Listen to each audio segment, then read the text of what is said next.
Hi, it's me again with Corel Roll Tips and Tricks, and somebody asked on Facebook how to make the shadow of some text a different color. I've probably never made a video like this because I'm a laser engraver and we don't use shadows.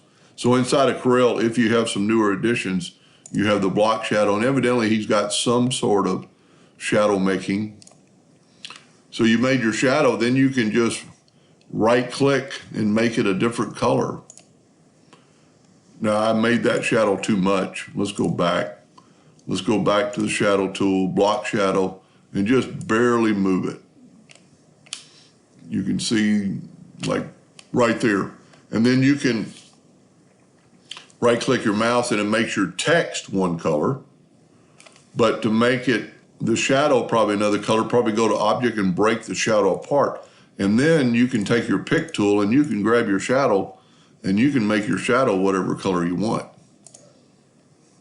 And you can also actually make your font whatever color you want.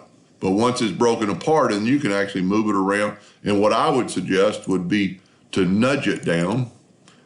Let's see how wide this is. It's a little more than 2 inches, so let's make our nudge factor 3.